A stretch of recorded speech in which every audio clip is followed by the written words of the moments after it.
Shalom, Bapak Ibu, saudara-saudaraku yang dikasih Kristus. Selamat malam semuanya.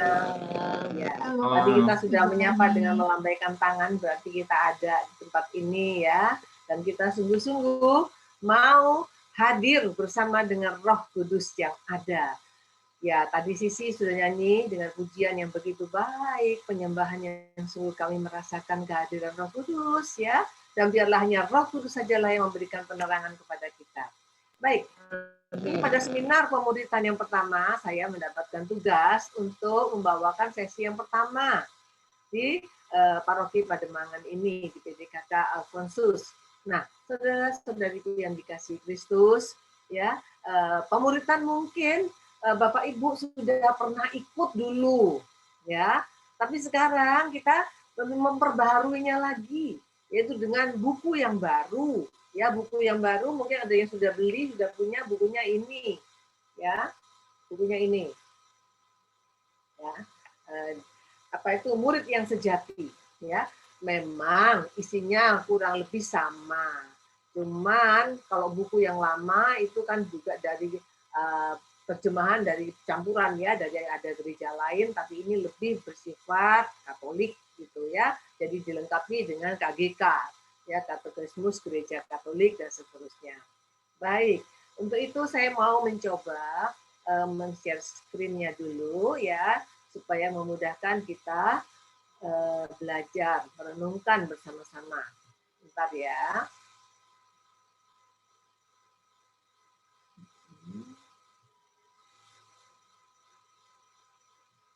Bentar ya. Oke. Sudah mulai kelihatan ya?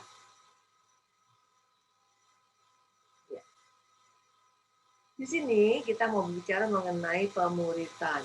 Sesi pertama yaitu adalah panggilan seorang murid ya. Panggilan seorang murid. Ya, kita semua adalah orang-orang yang sudah dipanggil oleh Tuhan. Bukan saja dipanggil sebenarnya, kita sudah dipilih oleh Tuhan. Dipilih untuk apa? Dipilih untuk menjadi seorang murid. Amin. Setuju ya?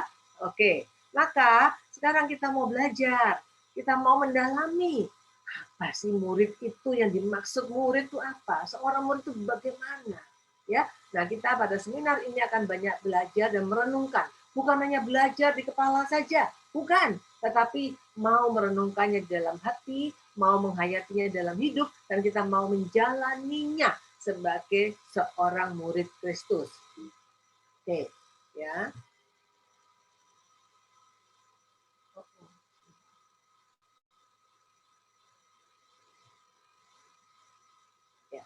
Renewal without a renewal is not a renewal, ya. Ini gambarnya lucu banget dan ini sangat inspiratif banget ya. Seorang anak laki-laki ini dia itu nggak, kakinya ada masalah. Dari lahir sudah cacat ya, kakinya tuh nggak ada satu.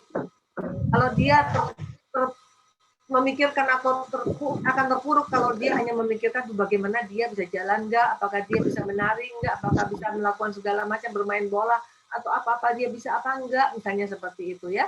Nah, oke.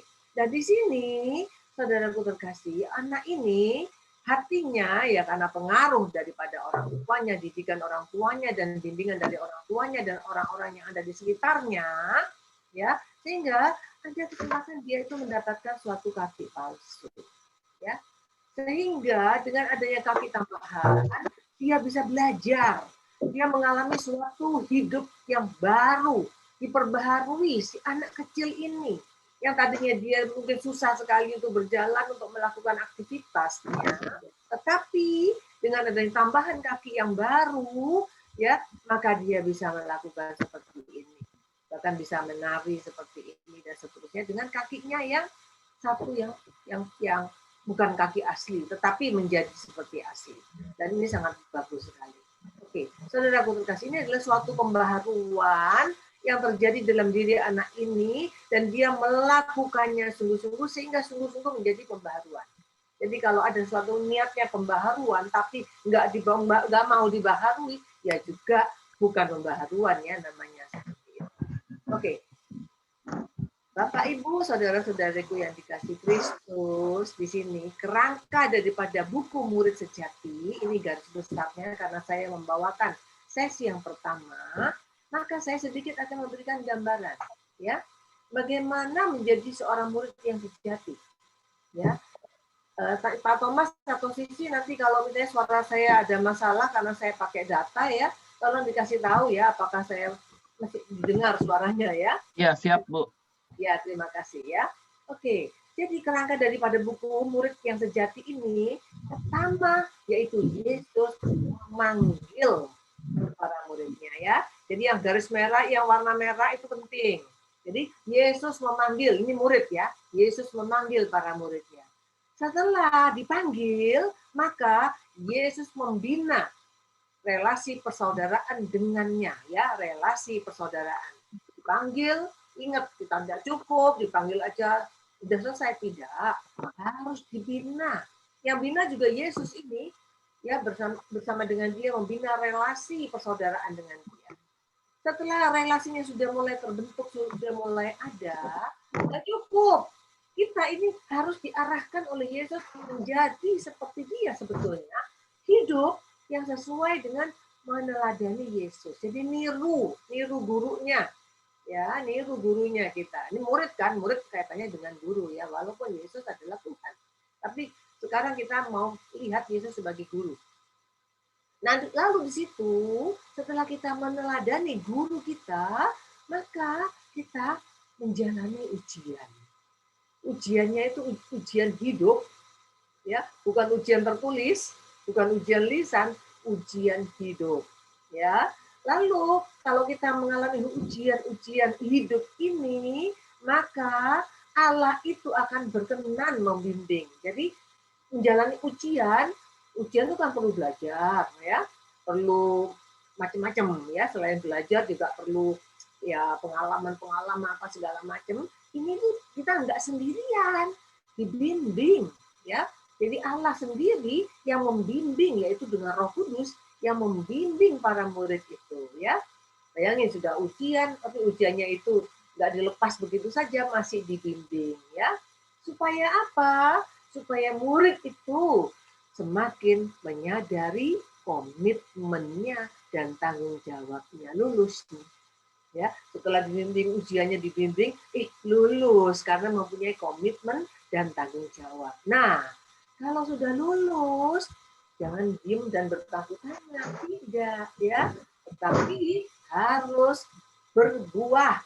Jadi gimana caranya? Dimampukan lagi, bukan luar biasa ya, baiknya Allah kita, dimampukan untuk berbuah dan berbelas kasih. Nah, itulah kira-kira ya. Jadi gampang kan ditangkapnya, oh murid itu jadi kayak gitu ya.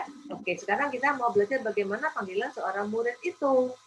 Nah, sekarang dengan metode tadi itu prosesnya, proses dasar pemikirannya. Maka dalam buku murid yang sejati ini muncullah 7 sesi. Sesi yang pertama yaitu kita belajar panggilan seorang murid pada malam hari ini. Lalu sesi berikutnya, relasi persaudaraan seorang murid bagaimana, ya. Berikutnya lagi hidup dan teladan. Nah, teladan Yesus kan yang ditiru. Dan berikutnya ujian, masuk ujian yuk. Nah, gitu. Berikutnya lagi dibimbing, gimana bimbingannya? Kita juga mau belajar caranya gimana tuh Tuhan membimbing kita ya, supaya bisa lulus ujiannya. Lalu lulus ujiannya, wah masuklah kita ke dalam suatu komitmen. Wah, satu murid yang sejati mempunyai komitmen dan tanggung jawab. Sip, ya, dari situ buktinya apa? Nah, gitu ya, sudah punya komitmen, sudah punya tanggung jawab. Buktinya mana? Dilihatnya dari buah-buahnya, ya, dan belas kasih seorang murid, ya. Jadi kita sudah mempunyai karakter seperti Yesus, itu tujuannya, seperti guru kita. Maka dibilang murid yang sejati. Panggilan seorang murid dari bab 1 ini ada beberapa prosesnya seperti itu ya. Nomor 1:3, bagaimana Yesus memanggil para muridnya. Ini saya berikan skemanya dulu supaya pada waktu penyampaiannya nanti saudara langsung nancep di pikiran dan juga tentunya masuk ke dalam hati. Bukan nancep di sini keluar lagi, nancep lagi, enggak ya, tetap nancep dan masuk ke dalam hati ya. Bagaimana Yesus memanggil para muridnya? ada tahap-tahapnya, ya, macam-macam nanti akan dijelaskan, ya. Lalu yang kedua yaitu juga punya kriteria seorang murid. Wah, ada kriterianya, rupanya aku masuk nggak ya, masuk dalam kriteria itu nggak ya? Nah itu nanti dalam refleksinya, dalam pengajaran ini bukan hanya diberikan dalam otak kita, pikiran kita, tapi kita masuk ke dalam hati, maksud saya direfleksikan. Aku gimana nih, gitu ya. Lalu berikutnya yaitu dipanggil menjadi seorang murid itu apa tujuannya? Tujuan panggilan pemuridan itu apa? Lah, kita masuk enggak di situ? Kita sesuai enggak dengan tujuan panggilan seorang murid itu? Ya. Yang berikutnya yaitu prosesnya dari pemuridan itu bagaimana, ya? Prosesnya. Jadi supaya kita tahu, supaya menjadi seorang murid butuh proses. Oh iya, bersandar pada kuasa Roh Kudus. Lalu kalau sudah bersandar kepada Roh Kudus, maka kita pun diingatkan oleh Roh Kudus untuk, hey, jangan terus sesuai dengan kemauanmu sendiri, jangan jalanmu sendiri, berpalinglah dari jalanmu, dari jalan kita, dan menempuh jalan Allah. Ya, ini prosesnya ya. Apakah jelas Bapak Ibu Saudaraku? Jelas ya? Oke. Bagaimana Yesus memanggil para muridnya? Murid, di dalam bahasa Yunani itu matetes, adalah seorang yang sedang mempelajari pengajaran dari orang lain. Setuju kan? Ya, kalau namanya murid ya pasti mau dengerin ada seseorang yang mengajar yang disebut dengan gurunya, ya. Lalu bagaimana seorang murid yang baik? Wah, guru akan senang sekali dan akan happy banget kalau muridnya itu taat. Itu ya. Ini ada bocor ya? Enak, tapi kebanyakan nangisnya. Tolong di-mute. Apa kamu aja keluarinnya? Oke, sudah ya. Jadi, murid itu mempelajari suatu pengajaran dari seseorang yang disebut adalah guru, ya gurunya. Jadi, tadi saya katakan guru itu akan merasa sukses, akan merasa bahagia, senang kalau muridnya itu taat pada ajaran dan cara yang diberikan oleh si guru itu, ya. Nah, di sini pengikut yang taat pada ajaran dan cara hidup daripada gurunya. Ingat, Bapak, Ibu, teman-teman semuanya, kalau kita menjadi murid Kristus, kita tidak mengajukan diri. Tapi saudara dan saya malam hari ini bersyukur. Bersyukur karena apa? Bersyukur karena Allah telah memilih Anda dan saya. Bukan kamu yang memilih aku, tetapi akulah yang memilih kamu. Ini adalah suatu kehormatan, suatu penghargaan. Kita itu sungguh dihargai oleh Allah. Kita termasuk orang-orang yang spesial, dipilih. Apapun keadaan kita, Allah sudah memilih Anda dan saya. Yohanes 15 ayatnya yang ke-16. Menjadi murid itu adalah suatu rahmat, suatu anugerah, dan suatu kehormatan. Maka kita mensyukuri, puji Tuhan kalau Anda dan saya dilibatkan oleh Tuhan di dalam suatu proses karya penyelamatannya. Jadi kita diajak untuk mengambil bagian dalam membagikan warta keselamatannya, ya, membagikan warta keselamatannya. Karena apa? Karena Anda dan saya diajak masuk di dalam tugas karya penyelamatan Allah ini, ya. Membagikan warta keselamatan lewat apa? Kalau warta itu ya lewat mulut dan juga lewat perbuatan kita.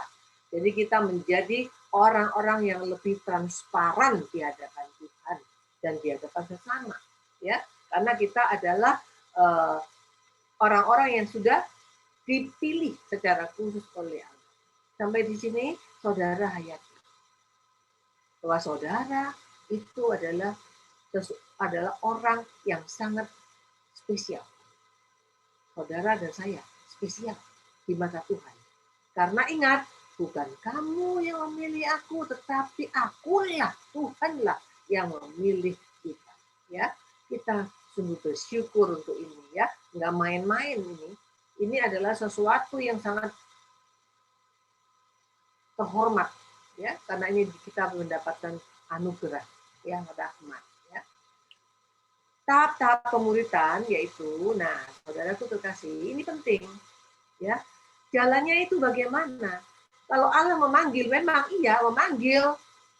Kita dipilih, iya dipilih. Tapi yang dipilih itu mau atau kagak. Poinnya itu, ya. Jadi tetap Allah yang maha kuasa, Allah yang maha murah, Allah yang maha baik, ini pun dia sangat baik sekali. Tidak mau memaksa kita. Walaupun sudah memilih nih, tapi tetap memberikan kesempatan kepada saudara dan saya. Setelah diajak dipanggil kan, ayo ikut aku, ya, diajak.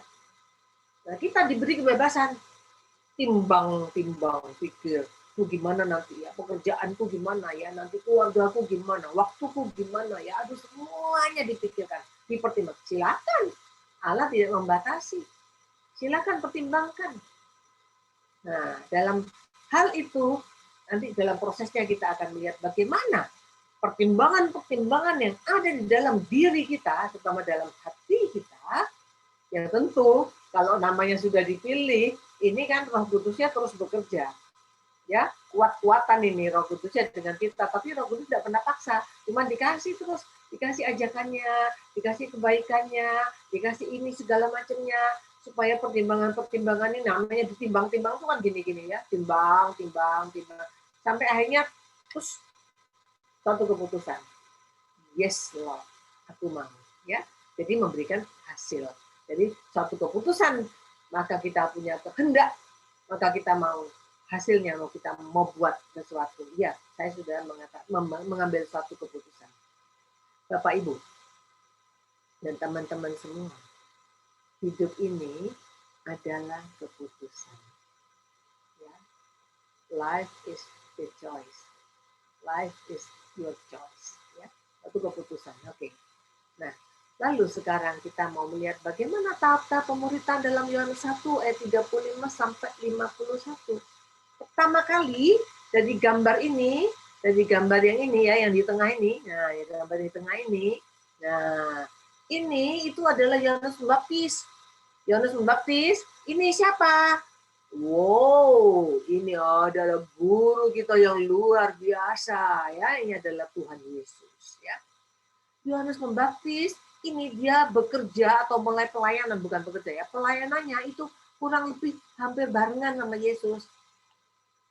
Sorry.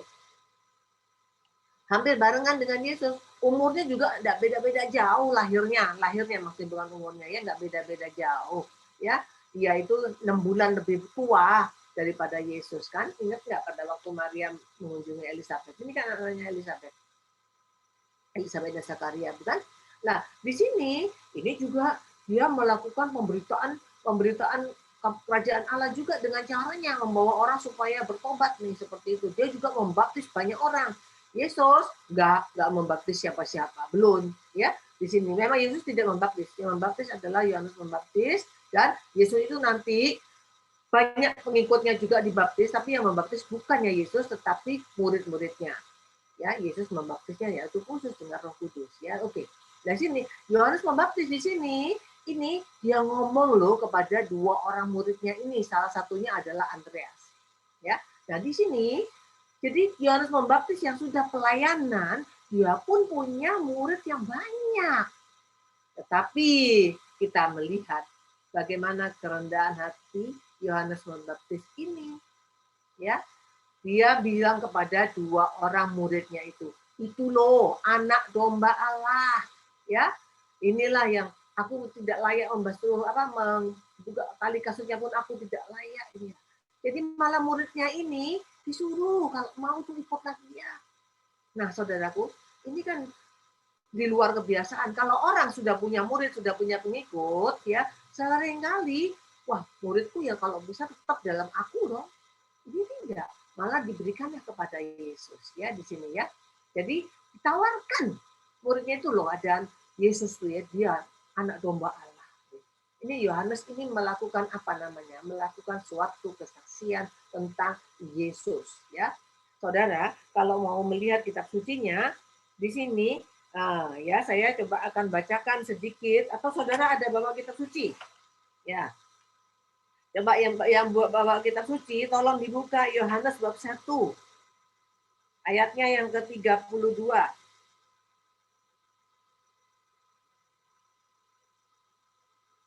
Ayat 32 dan 33. Silakan yang ada di unmute yang sudah menemukan supaya kita tidak bosen dengar suaraku saja, suara Anda juga boleh terdengar dong. Ya. Silakan siapa yang mau baca. Yohanes bab 1. Yohanes Ayatnya bab 1. Ya, ayat 32 dan 33. Saya baca, Bu. Dan Silakan. memberi kesaksian, katanya, aku telah melihat Roh turun dari langit seperti merpati, dan ia tinggal di atasnya. 33, dan aku pun tidak mengenalnya, tetapi dia yang mengutus aku untuk membaptis dengan air, telah berfirman kepadaku, jikalau engkau melihat Roh itu turun ke atas seseorang dan tinggal di atasnya, dialah yang akan membaptis dengan Roh Kudus. Ya, 34. 34, dan aku telah melihatnya dan memberi kesaksian. Ya, inilah anak Allah. Ya, terima kasih. Nah, itulah. Jadi Yohanes Pembaptis ini juga memberikan kesaksian. Yohanes Pembaptis memberikan kesaksian. Memberikan kesaksian tentang Yesus. Pada waktu dia membaptis, maka ada firman Allah yang mengatakan itu, ya. Jikalau engkau melihat Roh itu turun ke atas seseorang yang tinggal di atasnya, dialah itu yang akan membaptis dengan Roh Kudus, dan aku telah melihatnya dan memberi kesaksian, ia inilah anak Allah. Jadi dia tuh omong kepada dua orang muridnya itu loh anak Allah, ikutlah dia. Jadi dia mau korbankan muridnya sendiri untuk diberikan kepada Yesus. Ya. Jadi di sini ajakan tawaran Yesus, ajakan dan tawaran yang diberikan kepada Andreas, Yohanes, dan Simon untuk berani mengambil suatu keputusan. Ya, karena apa? Ini berenteng. Jadi pertama kali Andreas yang disuruh oleh Yohanes datang kepada Yesus di sini, lalu si Andreas ini dia begitu menggebu-gebu hatinya, dipenuhi oleh kuasa Roh Kudus, maka dia mengajak saudaranya Petrus untuk datang kepada Yesus pula. Ya, sehingga berendeng jadi Andreas, Yohanes, lalu Simon, dan membuat suatu keputusan mereka itu. Perjumpaan pribadi dengan Yesus itulah yang membuat mereka semua menjadi murid Yesus. Ya, di tahap-tahap pemuridan. Ya, ini yang ditujukan kepada para rasul, ya, Bapak Ibu, ini pun juga ditujukan kepada kita. Kita sambil mendengarkan ini, kita juga menghayati, kapan ya aku ditawari, kapan aku diajak. Nah, siapa yang memberikan kesaksian tentang Yesus kepada aku? Kok aku bisa dengerin ya? Kok aku bisa tertarik ya? Ini prosesnya. Ya, apapun bentuknya, dan nanti boleh di-sharingkan pada waktu masuk dalam kelompok. Oke. Ya, sekarang di sini ya. Ajakan tawaran Andreas, sehingga tadi itu setelah Andreas menggebu-gebu ketemu dengan Simon, dia mengajak Simon semangat banget dengan kesaksiannya, ya. Bagaimana akhirnya Simon itu mungkin dia terheran-heran dengan kekuatan Andreas, maka Simonnya itu juga mau mengambil keputusan. Sehingga Simon pun juga mengalami suatu perjumpaan pribadi dengan Yesus karena dia mau datang, ya, mau mendengar lebih lagi dengan Yesus, ya. Sehingga sampai akhirnya nama Petrus, Simon itu nama barunya menjadi Petrus, ya, simbol pribadi sebagai murid yang baru, ya. Ini adalah dalam 1 Yohanes bab 1 ayat 42, ya. Sekarang saya mau tunjukkan ini bagaimana panggilan daripada si si Petrus ini. Suaranya? Oh, nggak ada suaranya.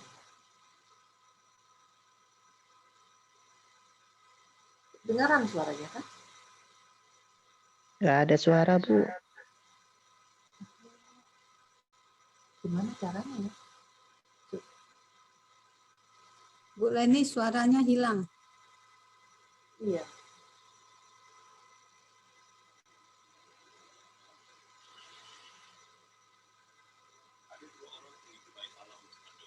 Dengar ya? Nah, ya.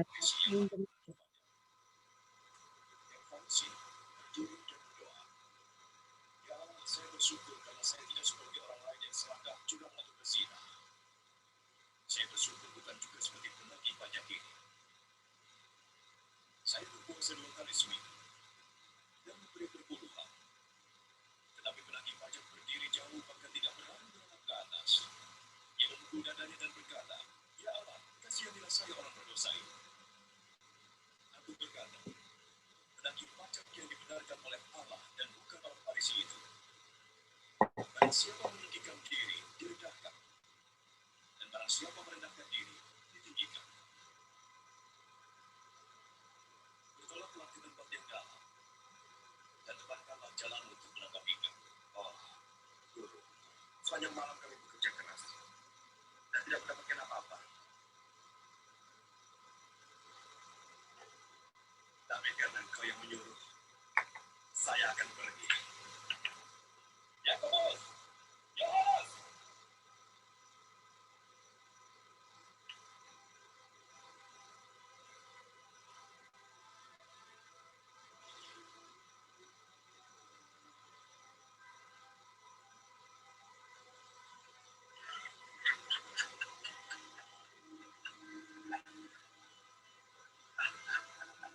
Yakobus! Yohanes! Tolong kamu dan tolonglah kami.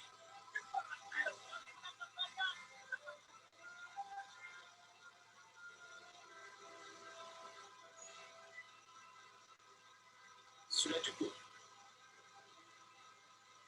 Cukup.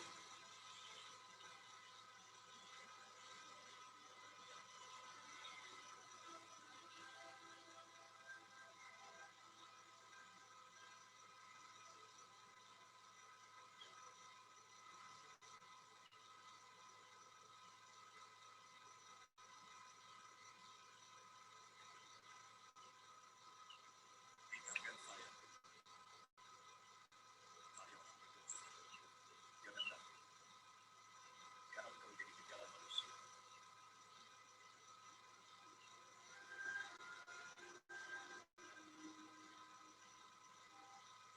Ya. Ya, Bapak Ibu, dari cuplikan film ini sangat menarik sekali ya, bagaimana panggilan daripada Petrus ya. Jadi di sini Petrus itu seorang nelayan, dia sangat hebat, bukan? Ahli ya di situ. Dia itu sudah sepanjang malam cari ikan nggak dapat apa-apa. Tapi ingat, zaman itu Petrus pun juga sudah mendengar berita-berita mengenai Yesus. Dia tahu. Begitu Yesus yang orang penting itu datang ke pantai dan memilih perahu dia, hatinya dia terhibur.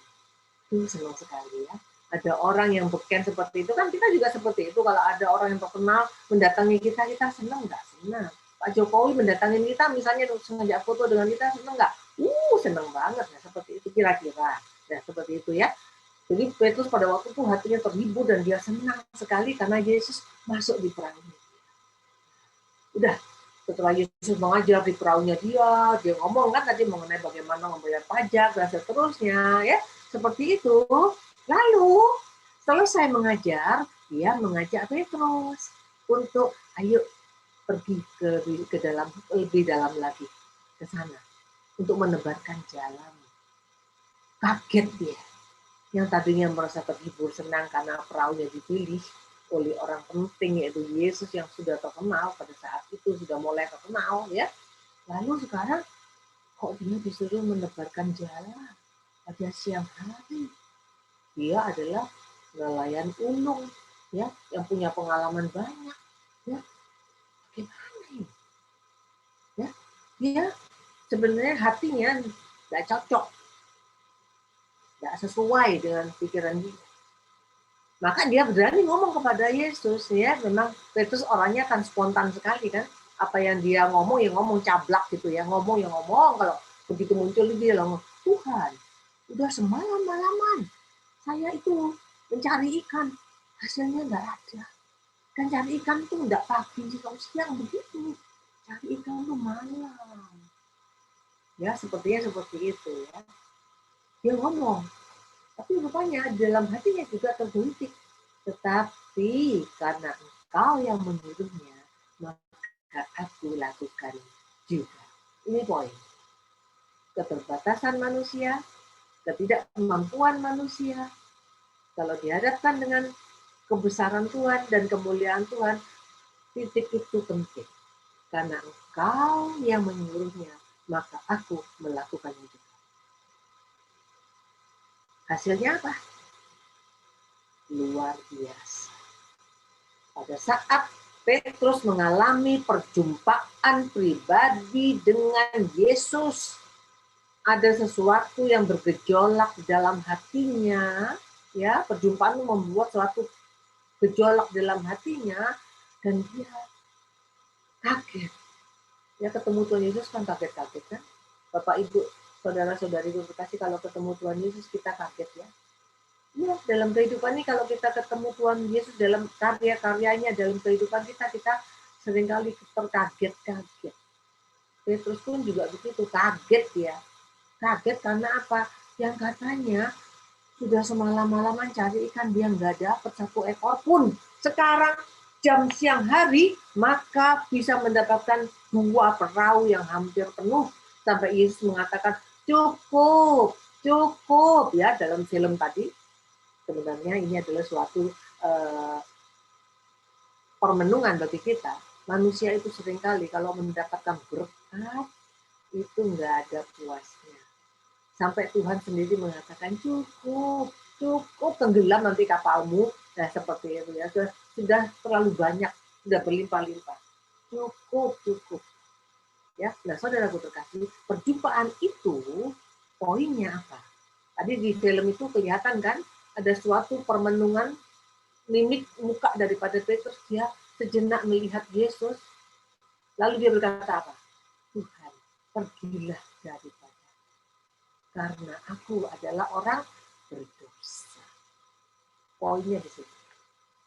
Perjumpaan dengan Yesus, melihat berkat-berkat yang begitu besar yang diberikan kepada kita, maka kita seringkali menyatakan, Tuhan, aduh Tuhan, nggak layak saya. Saya ini orang berdosa, kok engkau mau memberi aku seperti ini. Ini suatu pemenungan bagi Bapak, Ibu, dan saudara-saudari semuanya. Pernahkah mengalami seperti itu dalam kehidupan? Mendapat berkat yang banyak, kaget-kaget, dan aduh, nggak pantas rasanya aku ini sudah banyak melakukan dosa, menyakiti Engkau Tuhan. Aku nggak setia kepadamu, aku tidak melakukan kehendak-Mu Tuhan. Tapi Engkau kok begitu baik Tuhan. Kita bisa meneteskan air mata. Kenapa Tuhan kok begitu baik? Itu adalah titik-titik perjumpaan dengan Yesus. Sehingga menumbuhkan kita, iman kita, sebagai seorang murid yang mau lebih lagi mengikuti Yesus. Nah, ini prosesnya. Ya, ini dikatakan prosesnya karena apa? Awal-awal, kalau orang mau berjumpa dengan Yesus, maka orang yang tidak ngerti apa-apa, gimana sih Tuhan bekerja, apa yang Tuhan lakukan, apa yang semuanya, dia nggak ngerti kan? Begitu kita merasakan ada berkat-berkat, ada mujizat-mujizat yang diberikan kepada kita, maka kita tahu, benar, iman sudah mulai ada. Di sini mulai berpaling sedikit dari kebiasaan lama, mulai menengok, oh ya aku mau ikut Tuhan kan, senang aja dulu, karena mendapatkan berkat, mendapatkan mujizat, iya oke, itu nggak apa-apa. Karena itu taruh iman kita, mungkin seperti itu awal mulanya. Kita mau ke Yesus karena mengalami kesembuhan, kita mau ikut Yesus karena diberkati, kita mau mengikut Yesus karena masalah kita diselesaikan, kita mau ikut Yesus karena kita banyak macamnya, segala macam hal. Ya, nah dari situ awal-awalnya itu nggak apa-apa. Memang Tuhan juga pakai kesempatan itu. Tapi nanti menjadi naik kelas, ya naik kelas. Ada ujian-ujian yang tadi saya sudah jelaskan di depan, ya. Begitu pula dengan yang lain. Ini ajakan tawaran Yesus, mari ikutlah aku, langsung ikut si Simon. Lalu jalan lagi nih, menyapa yang lain, perjumpaan pribadi dengan Filipus, ya, perjumpaan pribadi dengan Filipus, ya. Kalau tadi sudah Simon Petrus yang diajak oleh Andreas, akhirnya ketemu dengan Yesus, maka sekarang bagaimana panggilan daripada Filipus? Yohanes 1 ayat 45. Seorang silakan membaca. Saya sekalian ajak baca kitab sucinya supaya tahu, ya. Di sini bagaimana panggilannya kepada Filipus. Yohanes 1 silakan baca. Ayat 43, bukan 45, ayat 43. Silakan. Siapa yang sudah ketemu boleh baca. Ayat 43, Ya. pada keesokan harinya, Yesus memutuskan untuk berangkat ke Galilea. Ia bertemu dengan Filipus dan berkata kepadanya, ikutilah aku. Ya, panggilan Filipus juga sama. Perjumpaan pribadi dengan Yesus, ikutilah aku, ya. Akhirnya Filipus juga mau menjadi murid daripada Yesus. Perjumpaan yang terjadi antara Yesus dan Filipus itu berdampak. Berdampak apa? Berikutnya, Filipus tidak tinggal diam. Berdampak lagi selanjutnya, yaitu kepada temannya yang lain, yaitu kepada Nathanael. Ya, Nathanael sekarang. Kita mau melihat bagaimana Nathanael. Nathanael coba dilihat di ayat 45. Silakan dibaca.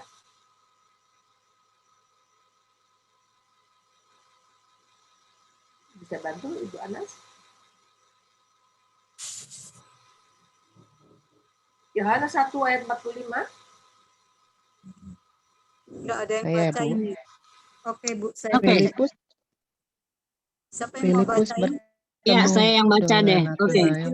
Ya, Yohanes 1 bab 1 ayat 45. Filipus bertemu dengan Nathanael dan berkata kepadanya, kami telah menemukan dia yang disebut oleh Musa dalam kitab Taurat dan oleh para nabi, yaitu Yesus, anak Yusuf dari Nazaret. Ya. Demikianlah Injil Ya. Tuhan. Iya, terpujilah Kristus. Oke. Nah, di sini bagaimana Filipus yang mengalami perjumpaan pribadi dengan Yesus, berkobar-kobar hatinya, lalu dia mengajak temannya lagi Nathanael. Ya, dia bilang apa? Saya ketemu Yesus loh, orang Nazaret itu. Persis seperti apa yang dikatakan oleh Musa dan kitab nabi-nabi. Ya, bahwa dikatakan di situ dalam kitab Taurat dan oleh para nabi, yaitu Yesus anak Yusuf dari Nazaret. Nathanael. Nah, ini persis kita bayangkan dalam kehidupan kita sehari-hari, bagaimana kita juga menjalankannya, ya. Nathanael nggak langsung percaya, dia bimbang dan ragu, ya. Nathanael masih bimbang dan ragu, maka dia juga mengatakan apa? Adakah sesuatu yang besar dari Nazaret? Nah, seperti itu, ya. Lalu bagaimana prosesnya untuk si Nathanael itu bisa percaya pada saat dia ketemu dengan Yesus. Pertama kali Nathanael itu percaya setelah dia mengadakan apa? Pertemuan dengan Yesus sendiri. Barulah dia kaget-kaget. Mungkin sesuatu datang dari Nazaret. Ya. Ya. Ya. Gantian. Bagaimana? Ya, di situ ya. Jadi si Nathanael yang semula menolak dari ajakan Filipus itu, dia merasa bahwa tidak ada yang istimewa dari seorang yang berasal dari Nazaret. Tetapi Filipus tidak mau menyerah. Dia omong lagi, ya, mari dan lihatlah. Yang bermakna jika engkau mau merasakan sukacita yang kualami, engkau harus bertemu dengan dia. Ayo. Jadi ya, kamu nggak percaya karena kamu belum ketemu, belum melihat dia. Ayo, bareng sama aku ajak kamu ketemu sendiri, maka kamu akan mengalami sukacita seperti aku mengalami sukacita. Perjumpaan dengan Tuhan Yesus membawakan sukacita, dan itulah yang dibagikan kepada orang lain, seperti Filipus mengajak Nathanael dengan cara yang seperti itu. Jadi sebenarnya prosesnya seperti itu ya.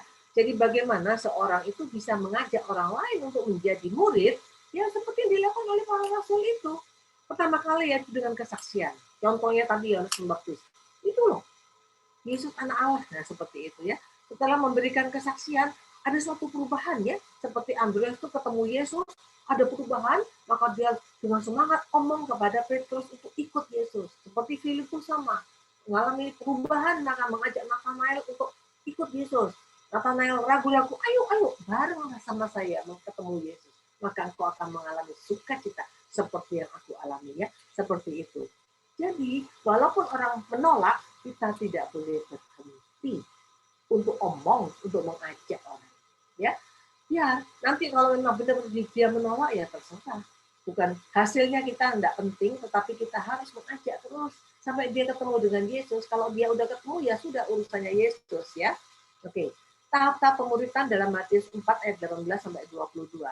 Para murid ini, nah kemarin tadi sudah dikatakan apa? Akhirnya kalau sudah mengalami suatu perjumpaan dengan Yesus, maka mempunyai suatu komitmen ya. Para murid mempunyai suatu komitmen ya, dan mempunyai tanggung jawab di sini ya. Oke. Kriteria panggilan Yesus bagi seseorang. Sekarang, kok ada kriterianya sih? Nah, dibilang kan tadi kan tadi ringkasan yang awal, sebenarnya dipanggil dari apa? Dari kesederhanaan dan dari keragaman latar belakang ya. Jadi Yesus itu memanggil orang dari kesederhanaan, nelayan-nelayan itu dipanggil dari kesederhanaan. Dan Yesus itu ada memanggil orang yang berdosa. Lewi ya, yang dianggap orang berdosa karena dia pemungut cukai, pemungut pajak, yang dimusuhi oleh orang-orang Farisi dan imam-imam itu yang nggak suka, dianggapnya orang najis tuh, orang berdosa. Kenapa? Kok dipilih sama Yesus ya? Yesus memanggil dalam segala keberadaan orang yang beragam latar belakangnya. Kalau Yakobus itu, dia itu ternyata walaupun dia nelayan itu beda loh dengan Petrus. Yakobus ini sebenarnya adalah dari kalangan pengusaha. Yakobus itu bukan nelayan yang sederhana. Kalau Petrus iya, Yakobus itu nelayan yang pengusaha. Kalau saudara bisa lihat juga nanti di ayatnya di Lukas kalau nggak salah, Lukas 1 ayat 20. Bahwa Yakobus pada waktu dipanggil oleh Yesus, maka dia meninggalkan ayahnya dan orang-orang upahannya. Ya, berarti dia itu punya orang upahan. Nah, itu bos, ya. Jadi ada juga yang bos dipanggil, ya. Jadi macam-macam dari segala ragam latar belakang. Ya. Yang kedua, dipanggil dalam kesibukan hidup dan pekerjaan. Yesus memanggil saudara dan saya, memanggil para rasulnya, itu bukan orang-orang yang loyo, yang malas-malas, yang rileks-rileks, yang santai-santai, yang pengangguran. Justru yang dipanggil oleh Yesus, coba dari tadi yang kita lihat, orang yang sibuk bekerja, orang yang tangguh menghadapi badai, menghadapi laut untuk mencari nafkahnya, mencari ikannya, seperti Petrus. Nah, seperti itu. Dan ada yang rajin lagi membersihkan jaringnya atau jalanya. Nah, seperti itu. Jadi semua orang yang sibuk. Jadi bukan orang yang kebanyakan waktu, senggang, enggak. Itu orang yang tidak punya waktu, yang dipanggil oleh Yesus. Ini penting. Kita sadari. Saya juga merasakan itu. Panggilan Tuhan kepada kehidupan saya itu, waktu saya sibuk-sibuknya bekerja itu ya, sampai pada waktu saya dipanggil, Tuhan tuh nggak ngerti juga. Ya. Dipanggil saya mengikuti sekolah evangelisasi pribadi, di interview, saya ditanyain, saya baru kaget tuh. Kayaknya ada waktu nggak ya kalau misalnya ikut Senin, Selasa, Rabu, masih kadang-kadang ada hari lain, jadi seminggu 4 kali ke Sekina, padahal saya bekerja sendiri, sibuk pada waktu itu, baru kepikir. Tapi kenapa? Hati mengatakan, saya akan atur waktu. Nah, di situ. Jadi benar-benar panggilan Tuhan itu ada orang-orang yang sibuk. Ini, Ya. Bocor kah suaranya? Silakan di mute ya. Nah, yang ketiga, Yang ketiga, suara saya nggak jelas ya? Apakah suara saya masih terdengar? Jelas Bu, jelas. Bu.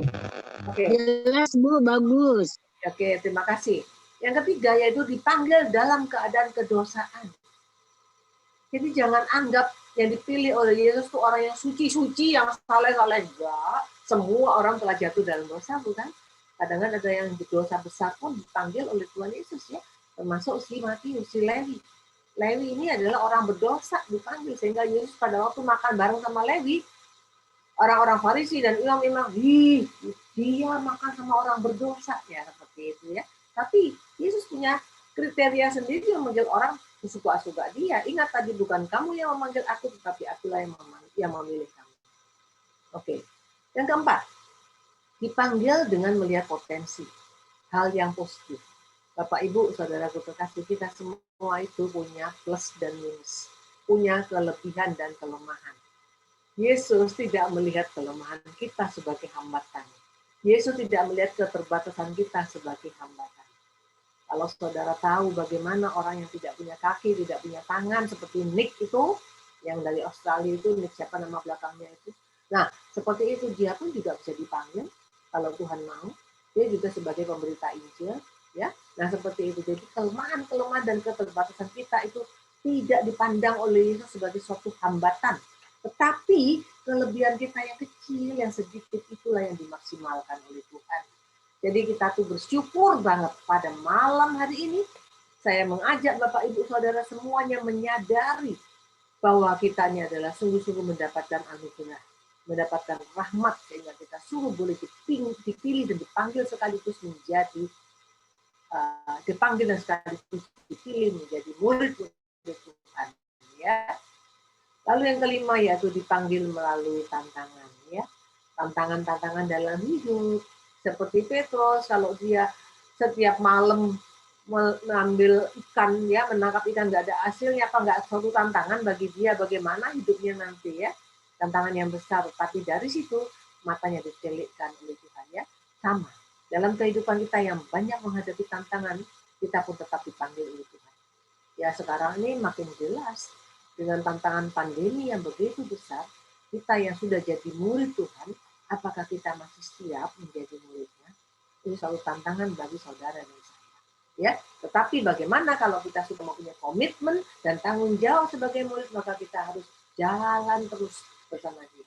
Tantangan itu kita lewati, jangan tantangan kita mundur, tapi kita harus menghadapi tantangan-tantangan itu. Ya, oke.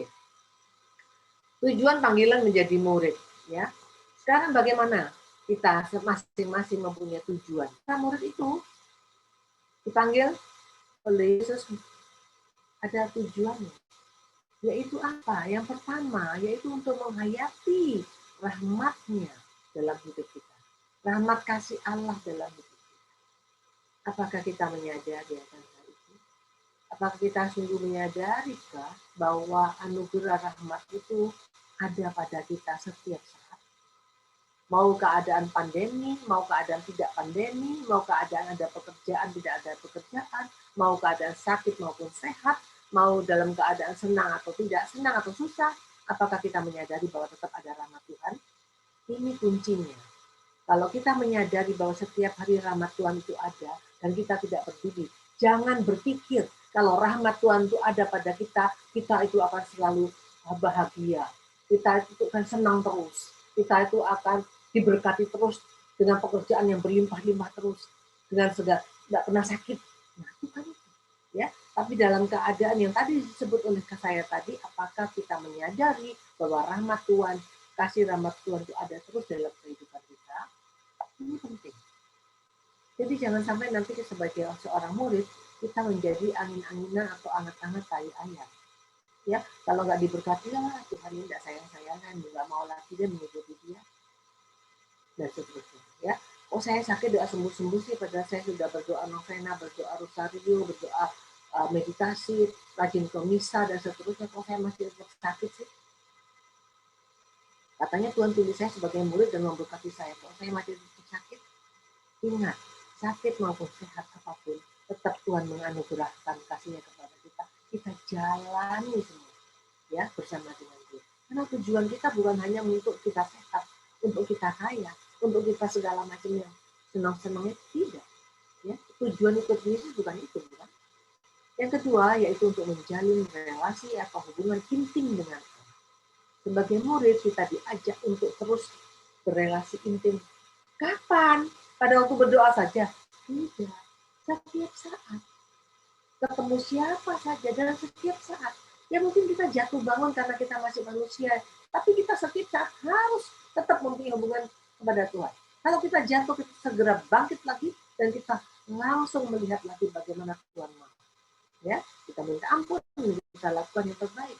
Usaha. Bukan berarti, ini hebat banget ya, tidak pernah salah.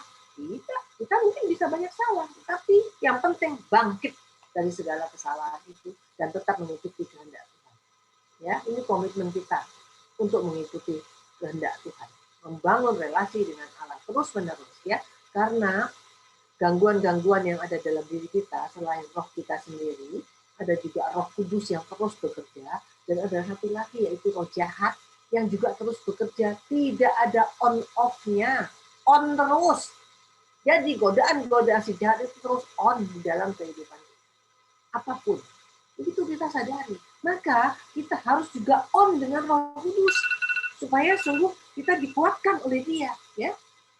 Ini penting, relasi intim dengan Tuhan itu terus supaya kita, kalau kita mulai ada godaan kepingin ini, ya, kemudian kita arah ke sana diseret oleh roh jahat ke situ, maka kita mau ikuti, kita cepat balik lagi. Bisa berat, ya nggak apa-apa, tapi Roh Kudus akan membantu dan membimbing, ya, untuk dicintai dan diberi kuasa oleh Allah. Kita sungguh merasa dicintai oleh Allah, tapi bukan titik sampai di situ. Kita memang benar dicintai oleh Allah, tapi apakah kita mencintai Allah? Murid juga mencintai Allah.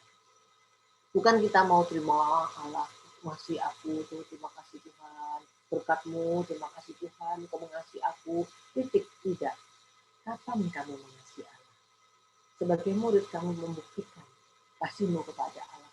Allah senang, ya, dengan sikap hidup kita, dengan kehidupan kita, bagaimana kesalehan kita, bagaimana kita melakukan hidup sesuai dengan kehendak Allah atau tidak. Itu merupakan ungkapan kasih kita kepada Allah, ya. Lalu yang berikutnya yaitu kalau kita diberi semuanya, diberi kuasa, bukan untuk kenyang sendiri, tetapi untuk melayani, menjadi pelayan penjala manusia. Kemarin, ya, saya koordinator, bantu koordinator sebagai koordinator CAP di paroki saya, ya, mengajak teman-teman dari panitia dan peserta untuk kunjungan panti. Kunjungan pantinya itu ke daerah Cilincing, tempatnya Putri Kasih, suster-suster rumah kerang. Ya, secara kunjungannya virtual di situ. Tapi bagaimana pengalaman-pengalaman dari suster itu? Ya, banyak sekali pengalaman, tapi saya akan ceritakan satu untuk kaitannya dengan untuk melayani, menjadi pelayan, menjadi penjala manusia. Ya, suster-suster itu sudah biasa melayani sudah 34 tahun. Ya, melayani orang miskin yang buka kerang, mengambil kerang jadi kupas kulit kerang itu, ya, sehingga rumah kerang itu dibilang rumah kerang karena dindingnya itu dari kerang semua, ya, maka dibilang rumah kerang, dinding yang dibuat oleh komunitas seperti itu. Oke, nah 34 melayani. Poinnya, kemarin pandemi kan tidak bisa apa-apa, lockdown, suster-suster tidak bisa berbuat apa-apa. Selama 4 bulan lockdown, suster-suster itu hanya diam di dalam rumahnya, diam dalam komunitasnya. Dia di-provide makanan, obat-obatan, vitamin oleh umat yang mencintai mereka. Bagus ya, bagus sekali. Tapi lihat bagaimana gerakan Roh Allah sebagai murid Tuhan kepada suster-suster itu dengan memberikan hikmat di dalam hati dan pikirannya. Suster itu mengatakan begini, oh, kami ini 4 bulan pandemi merasa aman di dalam rumah kami dan kita kenyang. Tuhan mau lain. Janganlah engkau hanya kenyang untuk dirimu sendiri, tapi orang-orang yang ada di sekitarmu itu bagaimana? Mereka kelaparan. Bapak, Ibu, Saudara dikasih. Inilah murid Tuhan tidak hanya memikirkan perutnya sendiri, keamanannya sendiri, kenyangnya sendiri, tetapi mulai memikirkan orang lain. Nah dari situ, dalam masa pandemi ini, mulai Tuhan memberikan hikmat dengan pikirannya, dengan segala macam kreasinya, untuk aktivitas lagi tetap melayani orang-orang miskin. Karena di sana banyak anak-anak yang kurang gizi. Ya, dan orang-orang miskin di sana itu, suster-suster mengatakan, saya ini walaupun tinggal di Jakarta, seperti tidak tinggal di kota Jakarta yang maju. Mereka hidupnya sangat-sangat berat, dan yang lebih berat lagi apa? Mentalnya susah sekali untuk dibangun, untuk dikasih ngerti. Sampai saat ini, suster itu mengatakan, mereka nggak mau pakai masker. Sampai susternya itu, aduh bagaimana? Ya, karyawannya suster aja juga ada yang terkena COVID. Mereka pun juga ada yang kena, tapi dibilang nggak mau pakai masker. Heran, karena memang ada nyampe, pikirannya nggak mengerti. Bahkan dia mengatakan wakil ketua RT-nya saja tidak pakai masker. Diingatkan oleh suster, Ibu, ini istrinya, istri wakil ketua, Ibu kok nggak pakai masker? Lu memangnya kenapa, suster? Dalam corona yang serangan wave kedua Delta ini, tenang-tenang saja. Bayangkan, Bapak Ibu Saudara Saudara, ini apakah bukan suatu tantangan besar? Sangat besar. Tapi bagaimana hati seorang murid ini harus tetap melayani, ya, menjadi penjala manusia melalui kebaikan-kebaikan. Nah, suster-suster di sana juga mengalami begitu berat, karena tujuannya mau membantu anak-anak, membantu orang miskin supaya sedikit banyak terbantu, itu juga banyak yang sudah dilakukan. Itu pun seringkali tidak diterima. Ya, ini tantangan seorang murid dianggapnya mau mengkristenkan, padahal sama sekali tidak mau tujuan itu. Ya, tujuannya membantu supaya anak-anak yang kurang gizi itu bergizi, yang nggak bisa sekolah itu ayo sekolah, dan tidak ajak-ajak untuk pindah agama, enggak. Orang-orang yang sangat fanatik itu mikirnya seperti itu. Kalau ada satu sekolah ini ada buku banyak ya, lalu buku-buku ini mau dibagikan kepada sekolah-sekolah yang ada di sana oleh suster. Suster minta data, no way, nggak mau masih data. Nanti suster Senin datang lagi ya, suster mengatakan, ibu kepala sekolahnya dari sekolah itu, ya, lalu dikatakan, Ibu, kalau memang Ibu tidak mau menerima saya dan menolak untuk memberikan, jangan saya disuruh datang lagi hari Senin dan nanti saya juga ditolak lagi, kan? Saya tidak apa-apa. Kalau memang Ibu tidak mau kami bantu, tidak apa-apa. Kami kan tidak punya maksud apa-apa, Ibu. Hanya membantu untuk anak-anak Ibu bisa mendapatkan buku-buku pelajaran. Masih ada kelompok lain atau sekolah lain yang mau. Dan juga orang kepala sekolahnya pun juga ada macam-macam. Tidak semuanya sepemikiran seperti orang yang tadi itu. Yang lain malah dia mau memberikan datanya dan dia mau memberikan dan itu membantu selesai. Yang pertama dia perlu curiga. Nanti kalau saya sudah berikan data, nanti suster ajak lagi undang-undang mereka untuk datang, lalu diajak nyanyi-nyanyi, haleluya, haleluya, katanya seperti itu. Dia terbuka, dia mengatakan seperti itu. Jadi dia takut dikristenkan. Padahal kan tidak ada tujuan seperti itu. Tantangan. Ya, menjadi murid tantangan, tapi tetap ada komitmen dan tanggung jawab untuk melakukannya. Ya, itu sekedar sharing saja. Oke. Sekarang proses pemuridannya bagaimana? Yang pertama yaitu kita tetap mau bersandar pada kuasa Allah Roh Kudus. Kita bisa menjadi murid hanya kalau ada kuasa Allah, kuasa Roh Kudus. Ya, dengan sharing tadi mungkin lebih jelas. Kalau kuasa Allah bekerja, maka Allah lah yang memampukan, memberikan hikmat, dan dia terus bagaimana harus terus jalan. Ya. Dalam PKK, pembaptisan dalam Roh Kudus berarti dipersatukan di dalam Roh Yesus Kristus, ya. Sedemikian sehingga seluruh hidup seseorang itu diperbarui. Maka rahmat baptisan, penguatan dalam hidup murid ini dibangkitkan kembali, diberdayakan, ya. Jadi rahmat pembaptisan dan pada waktu sakramen penguatan itu kita dapat Roh Kudus. Nah, pada pembaptisan Roh Kudus itu pun dalam PKK itu dayanya itu kita diberikan kemampuan untuk memberikan kesempatan kepada si Roh Kudus ini berkarya dalam kehidupan kita. Itu kan, saya rasa kalau di sini seluruh tim dan teman-teman yang hadir di sini sudah mengerti dengan penjelasan ini ya. Kalau kita pencurahan Roh Kudus atau pembaptisan Roh Kudus itu bukan menggantikan sakramen baptis, bukan menggantikan sakramen krisma, tetapi yaitu memberikan kebebasan kepada Roh Kudus yang sudah ada dalam hati kita untuk berkarya, untuk berdaya, supaya kita tidak membelenggu Roh Kudus yang sangat baik itu. Karena tetap ingat, Roh Tuhan, Roh Kudus itu memberikan kebebasan kepada kita. Kalau kita menolak dia, ya dia diam aja. Walaupun terus menawarkan sesuatu, ditolak tapi dia nggak mau paksa, ya seperti itu. Pembaptisan dalam Roh Kudus bukan hanya diperuntukkan bagi umat yang bergabung dalam PKK, pembaharuan karismatik Katolik maksudnya di sini PKK ya. Bukan hak miliknya pembaharuan karismatik Katolik, bukan. Namun setiap umat Kristiani dipanggil untuk mengalami kepenuhan dalam Roh Kudus, ya. Itu intinya. Jadi semua orang dengan caranya Tuhan bisa memakai semua orang yang sudah dibaptis dan menerima krisma itu mengalami kehidupan yang baru. Oke, setiap umat Kristen dipanggil untuk mengalami kepenuhan dalam Roh Kudus dengan menerima dan menyerahkan diri pada Roh Kudus, ya.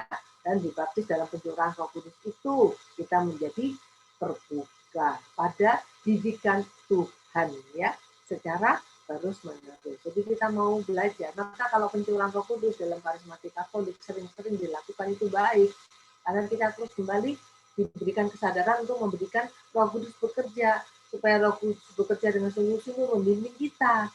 Kita bisa menerima didikan Yesus dan terus-menerus diperbaharui menjadi kuat, lambat laun menjadi lebih kuat, dan lebih kuat lagi. Panggilan pemuritan sesungguhnya adalah panggilan yang radikal pada setiap kehidupan kita.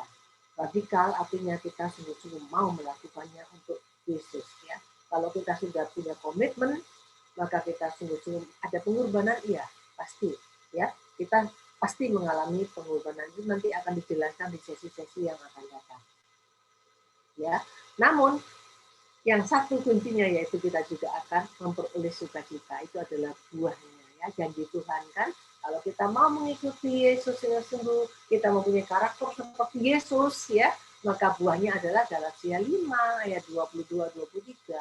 Ada kasih, ada sukacita, ada damai, ada kesabaran, kemurahan hati, kesetiaan, kelemah lembutan, dan penguasaan diri, ya, seperti itu. Jadi kita menjadi ke arah sana.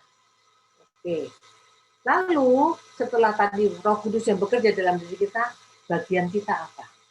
Bagian kita yaitu mau berpaling dari jalan kita yang suka ego kita, menuju kepada jalan yang diberikan oleh Roh Kudus, menuju jalan Allah, ya.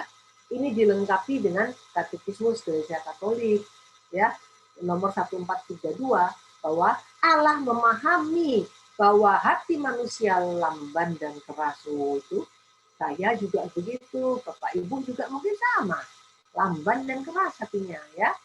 Itulah sebabnya Allah ingin agar kita mempunyai hati yang lembut.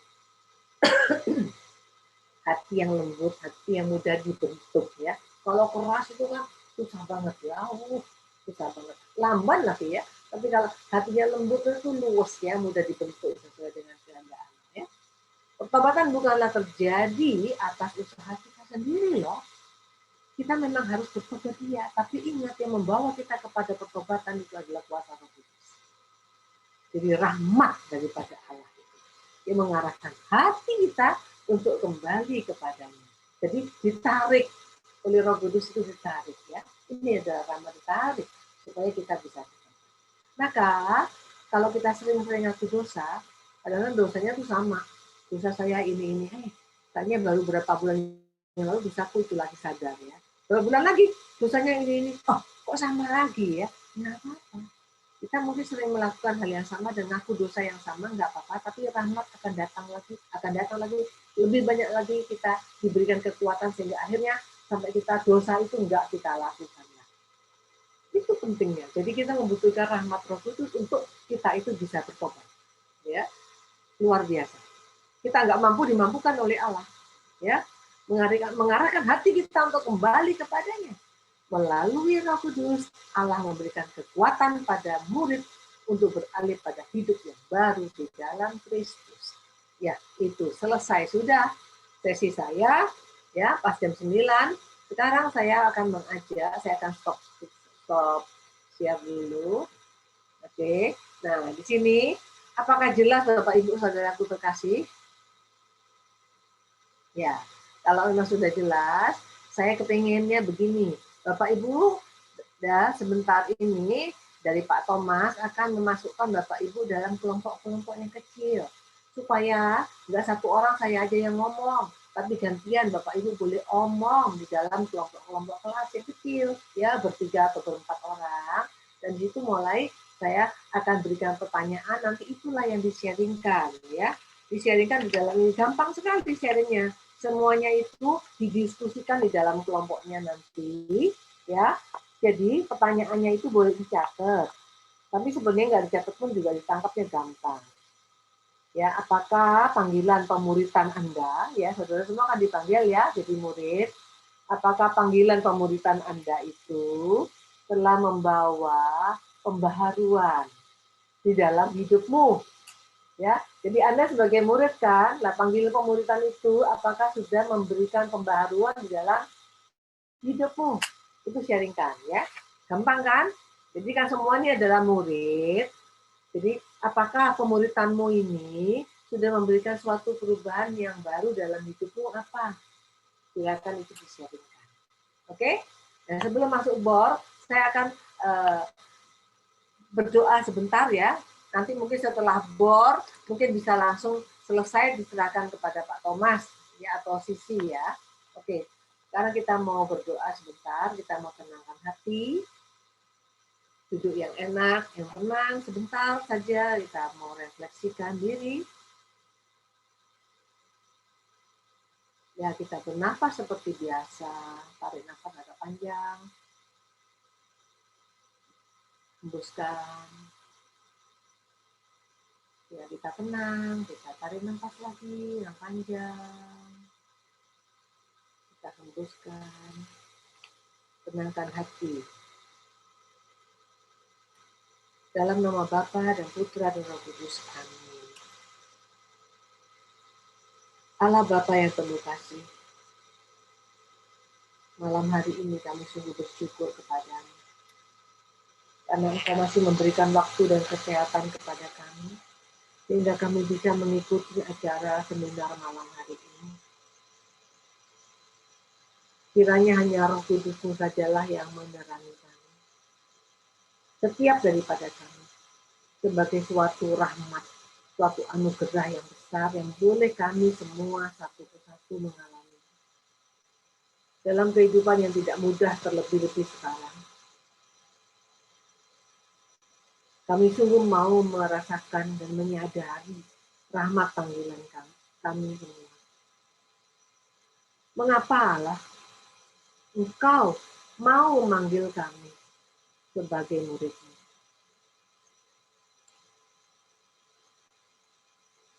Kami banyak kelemahan dan kami banyak keterbatasan, tetapi mengapa Engkau mau memilih kami?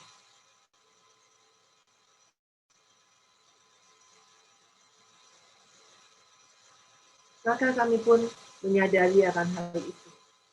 Bahwa panggilan menjadi murid-Mu, ini karena Engkau sendiri yang mau berkenan, memilih apa adanya. Dan kami sungguh sangat berharga di mata.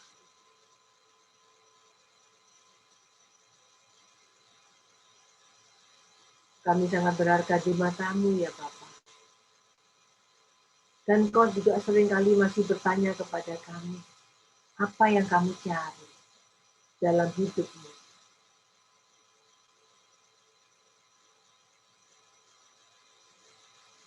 Engkau yang sudah kupilih menjadi murid-Ku, kata Tuhan. Apa sih yang Kau cari dalam hidupmu saat ini?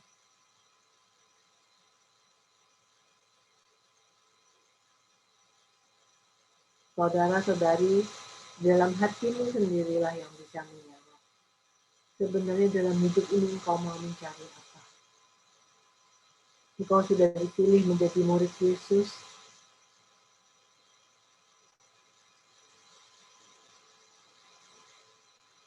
Dan apa yang menjadi harapanmu di dalam hidup ini?